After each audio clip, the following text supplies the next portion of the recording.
Pessoal, o nome da pregação de hoje é Não Existem Apóstolos Hoje. Ou, acho que esse é um título melhor. Todos os apóstolos de hoje são falsos. Melhor, hein? Porque, você sabe, né? Isso aí chama mais atenção. Então, acho que vou colocar esse lá. Todos os apóstolos de hoje são salvos. Tem que ter um advogado mesmo, né, Felipe? Porque os caras querem matar eu toda hora, né? Mas é verdade, estão mentindo? Estão mentindo? Então não tô. É isso aí, ó. Vamos lá, Lucas capítulo 6.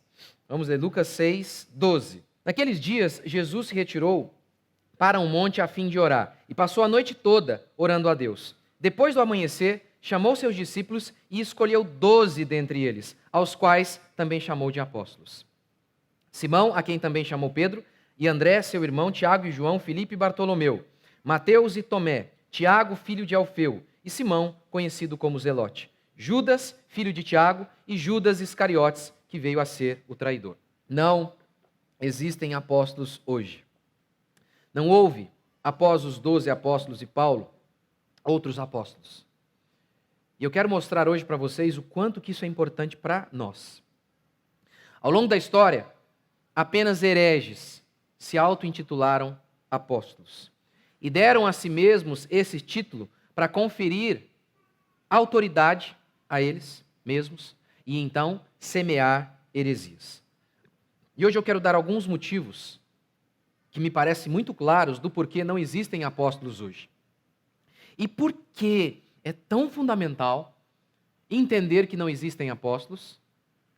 Isso tem implicações muito diretas na nossa vida e também um dos motivos pelo qual nós não somos católicos. Vamos lá. Primeiro motivo do porquê não existe apóstolo hoje. O apóstolo tem que ter visto Jesus e sido comissionado diretamente por ele. Os apóstolos, eles eram testemunhas da ressurreição. Testemunhas, eles viram Jesus morto na sexta, ressurreto no domingo. Eles viram o Cristo ressurreto. Isso é fundamental, decore isso, porque isso vai dar base para o que eu vou falar daqui em diante.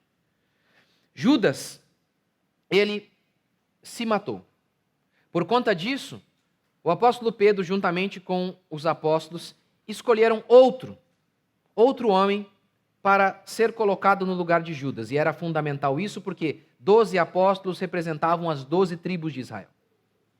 Qual a característica exigida para escolher e eleger um apóstolo? Pedro dá ela em Atos. É necessário, pois, que dos homens que nos acompanharam todo o tempo que o Senhor Jesus andou entre nós, começando no batismo de João, até o dia em que dentre nós foi levado às alturas, um destes se torne testemunha conosco da ressurreição. É necessário o quê?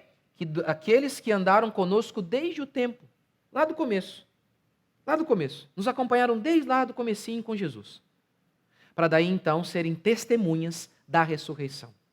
Essa era a exigência, ter andado com Jesus Cristo. Por isso então eles eram testemunhas, eles o viram antes e depois, morto e ressurreto. Pastor, então por que Paulo era? E lembra que eles foram eleitos diretamente por Cristo, com exceção do que foi colocado no lugar de Judas. Lembra do que Paulo falou em 1 Coríntios 9? Não sou apóstolo, não vi Jesus. Não é que ele teve uma visão de Jesus, como por exemplo Ananias teve. Não. Jesus apareceu mesmo para ele. O Cristo ressurreto apareceu para ele. E ele está dizendo, não sou apóstolo, não vi Jesus. Aos Coríntios, ele diz assim: depois Jesus foi visto por Tiago, mais tarde por todos os apóstolos, e afinal, depois de todos, foi visto também por mim, como um nascido fora de tempo. O que ele quer dizer com nascido fora de tempo? Qual era a exigência para ser apóstolo? Ter andado com Jesus desde o começo. É por isso que Paulo fala, eu sou um nascido fora de tempo. Entretanto, ele foi comissionado pelo próprio Cristo. O próprio Cristo, ele diz isso em Atos 26, ao falar diante de seu julgamento, estava sendo julgado pelos judeus, ele começa a descrever o seu chamado. E aí ele diz o que Jesus lhe falou. É Jesus dizendo para Paulo, mas levanta-te e firma-te sobre teus pés, porque por isto te apareci, para te constituir ministro e testemunha. Ele foi comissionado diretamente por Cristo Jesus. Não uma visão, não, Cristo apareceu mesmo para ele. Apareceu. Para te constituir ministro e testemunha, tanto das coisas em que me viste, como daquelas pelas quais te aparecerei ainda. Lembra que aos Gálatas, Paulo vai dizer assim: o que eu sei, eu não aprendi de homem algum, mas eu recebi diretamente de revelação de Cristo Jesus? Sim, isso é fundamental para o que eu vou falar logo após. Então, é isso que a gente tem aqui. Essa é a primeira característica dos apóstolos, terem sido comissionados por Cristo, terem visto Cristo, para serem então testemunhas da ressurreição, como de fato eles eram. Segunda característica de um apóstolo. O apóstolo tem que sofrer e fazer milagres. Em 2 Coríntios 12, Paulo diz assim: pois as credenciais do apostolado foram apresentadas no meio de vós, com toda persistência por sinais, prodígios e poderes miraculosos. Não era qualquer tipo de milagre, não. O milagre já é uma coisa estrondosa, obviamente. Mas era um milagre não comum. Os milagres, que todo milagre não é comum, né? Mas o que Paulo fez, aqueles apóstolos fizeram, definitivamente eram milagres acima da média dos milagres. Como, por exemplo, a sombra deles curava. Lenço deles curava. Que coisa poderosa. Ressuscitaram mortos. Deus os usou para ressuscitar mortos. Essa é uma credencial para ser apóstolo. Mas a segunda credencial era ter as marcas do sofrimento. É o que Paulo vai dizer em 2 Coríntios 11, 22. Eu vou abrir com vocês porque não está ali tudo. 2 Coríntios 11, 22. São hebreus? Em 2 Coríntios, Paulo está debatendo contra os falsos apóstolos. Ele diz, no verso 13, ele fala especificamente sobre esses falsos apóstolos. Verso 13: esses homens são falsos apóstolos, obreiros desonestos, disfarçando-se de apóstolos de Cristo. E aí então Paulo vai dizer: olha, eu sou apóstolo. Eu sou, eles são falsos. Quer saber por que eu sou verdadeiro? Quer saber por que eu sou apóstolo? Verso 22. São hebreus? Eu também sou. Era fundamental ser israelita para ser apóstolo. Esses apóstolos de hoje são israelitas? Porque os apóstolos vieram para representar o povo de Israel. São hebreus? Também sou. São israelitas? Também sou. São descendentes de Abraão? Eu também sou. São servos de Cristo? Sou mais ainda. Falo como se estivesse louco. Muito mais em trabalhos, em prisões, em chicotadas sem medida, em perigo de morte muitas vezes. 5 vezes recebi dos judeus 39 chicotadas. 3 vezes fui espancado com varas. 1 vez fui apedrejado. 3 vezes sofri naufrágio. Passei um dia e uma noite em mar aberto. O Valdomiro passou, né? Teve.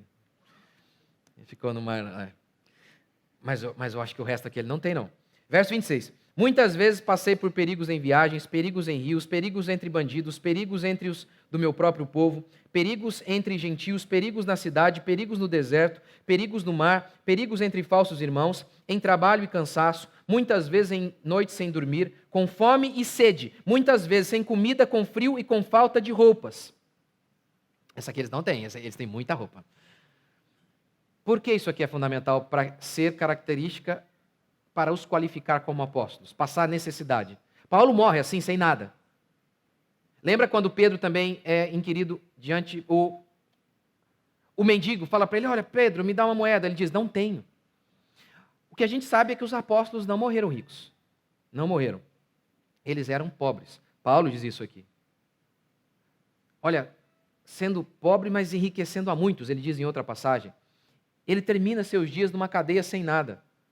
Por que isso é importante? Isso é uma marca do apostolado. Porque isso é uma marca do apóstolo. Os apóstolos eram testemunhas da ressurreição, não eram, como eu falei para vocês? Alguém poderia dizer assim, o seguinte: desqualificar essa testemunha.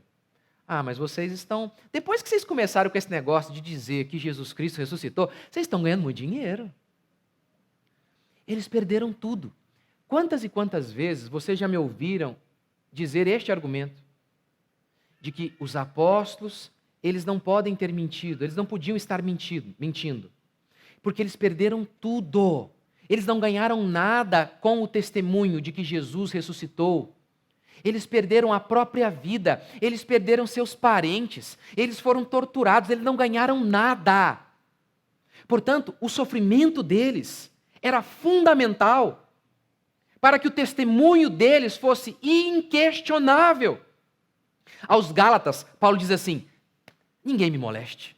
Estavam debatendo com Paulo. Paulo diz assim: ninguém me moleste. Trago no corpo as marcas de Cristo. Os meus sofrimentos evidenciam que eu sou verdadeiro. Vejam as marcas, as chicotadas aqui, as cicatrizes.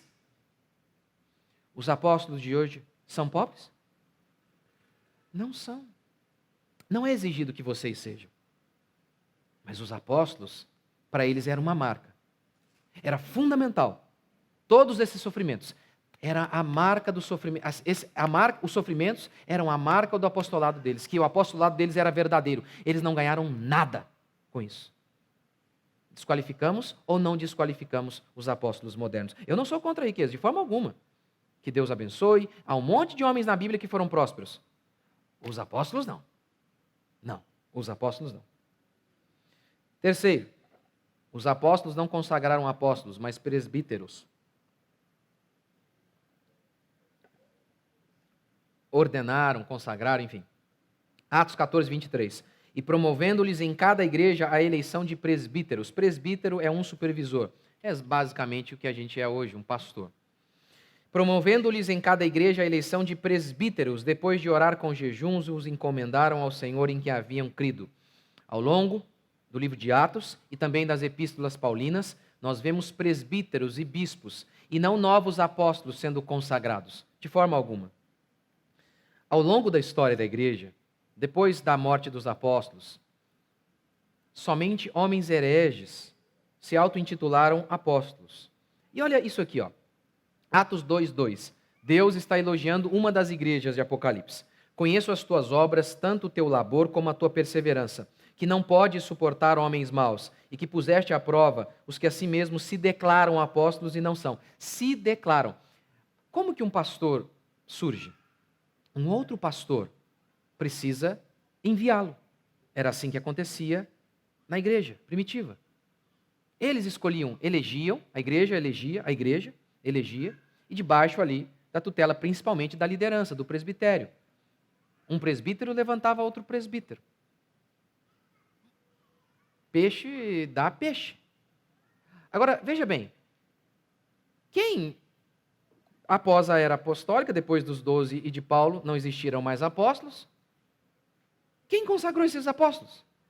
Se não existiam mais apóstolos. Quem os ungiu como apóstolos? Quem os separou como apóstolos? Eles mesmos. Eles se declararam. Por quê? Isso é tão importante. Que bobeira, pastor. Por que isso é tão importante? Porque o ensino da igreja foi estabelecido pelos apóstolos.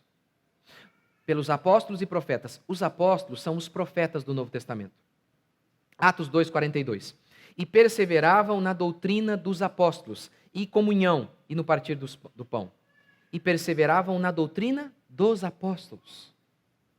1 Coríntios 3. Segundo a graça que me foi dada, diz Paulo, lancei o fundamento, como prudente construtor, e outro edifica sobre ele.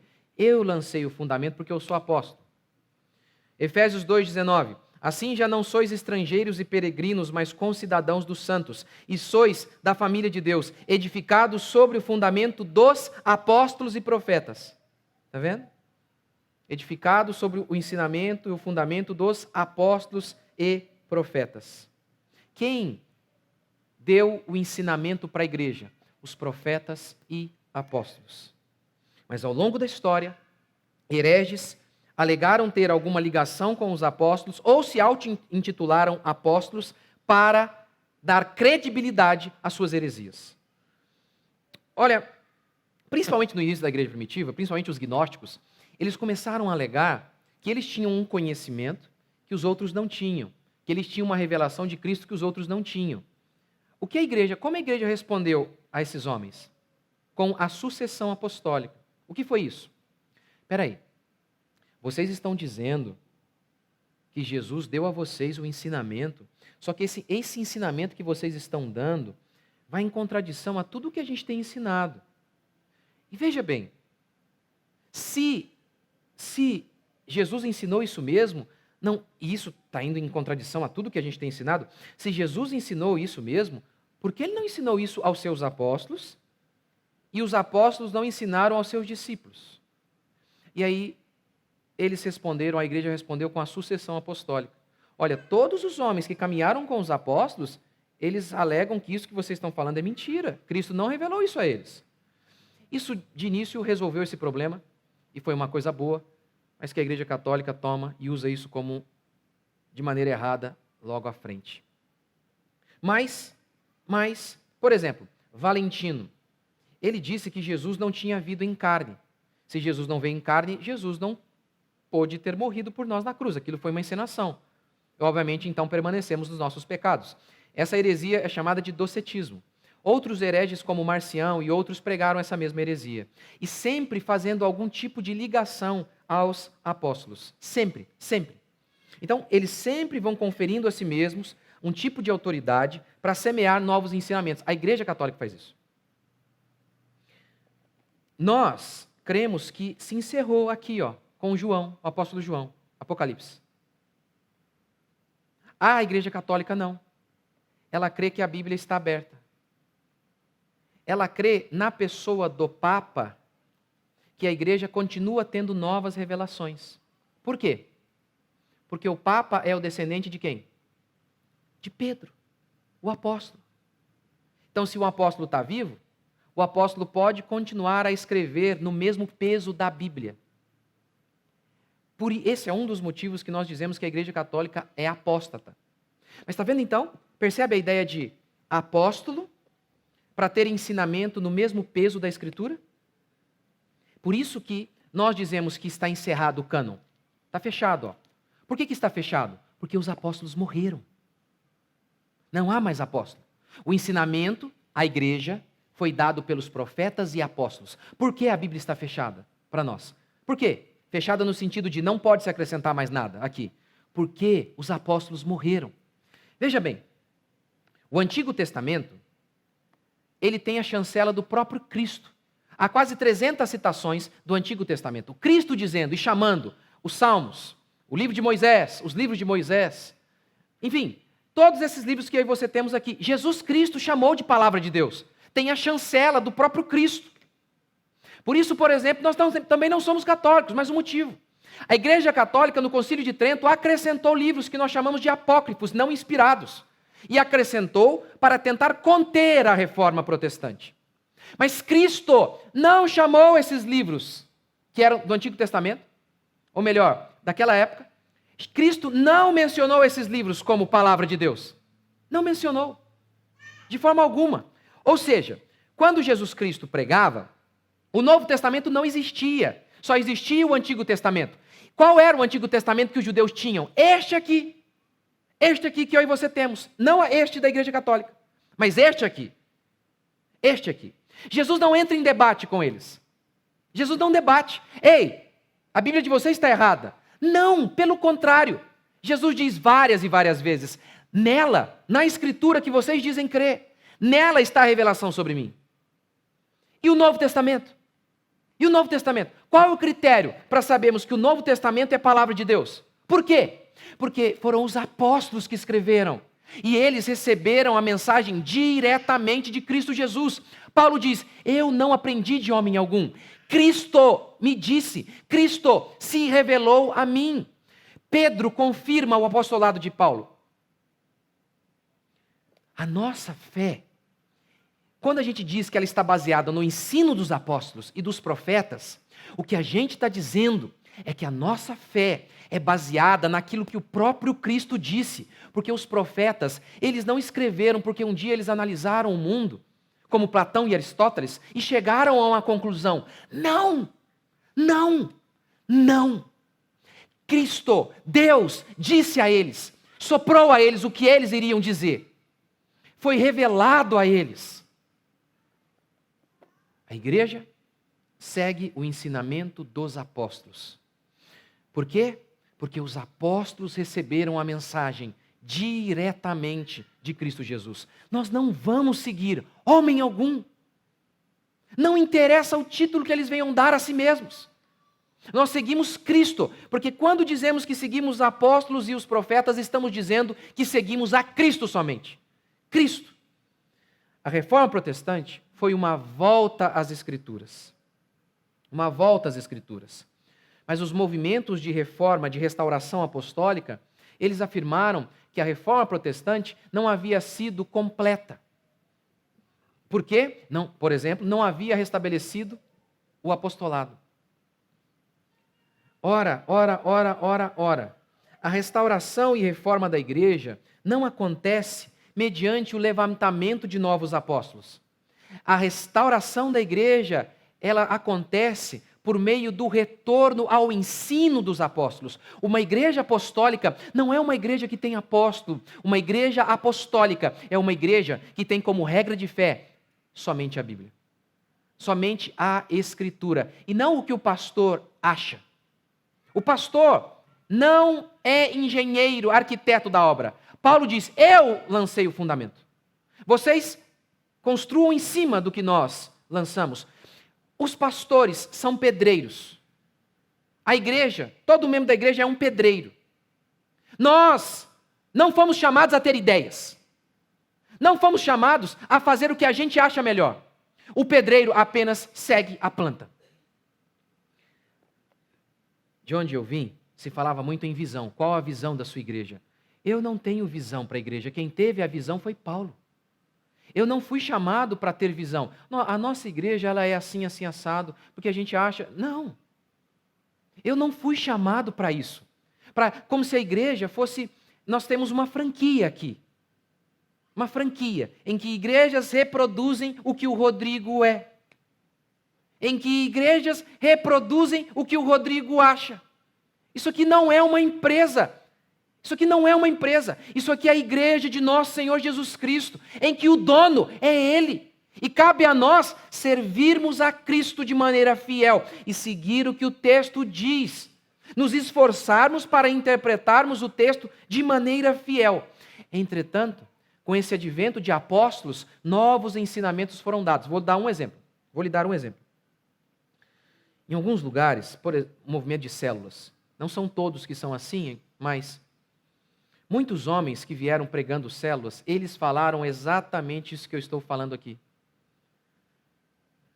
Eles disseram que eles tinham uma nova revelação sobre como a igreja deveria ser organizada. Ou seja, Deus não revelou a Paulo sobre como a igreja deveria ser organizada. Revelou a esses homens, a esses apóstolos. E as células, basicamente, elas são homens que aderiram a princípios empresariais, a estrutura de empresas, pegaram essa ideia e inseriram na igreja. É isso que é o movimento de células, basicamente. Por exemplo, eles têm metas de crescimento. Eu lembro de uma vez estar em uma reunião e o pastor falou assim, olha, igrejas saudáveis têm uma média de crescimento de 17%. Eu falei, ô louco. E outra coisa, como que você chegou a essa conclusão? Como? 17%? Como que é isso? As igrejas que crescem, que são saudáveis... Eu não lembro se era 17, estou chutando aqui.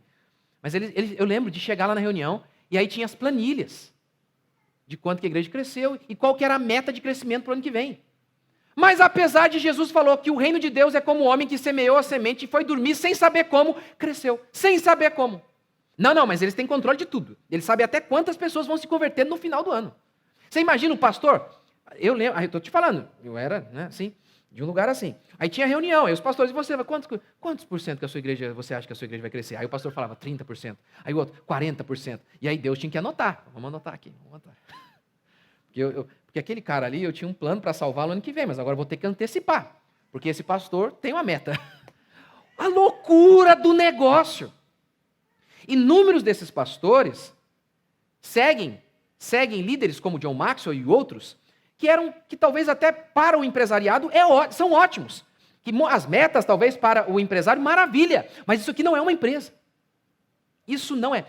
Gente, era um negócio tão louco, que se tinha um medo tão grande de a igreja não crescer, que quando um pastor lá, a igreja dele não cresceu, aí ele chegou lá com a planilha dele assim, nós tivemos um crescimento negativo este ano.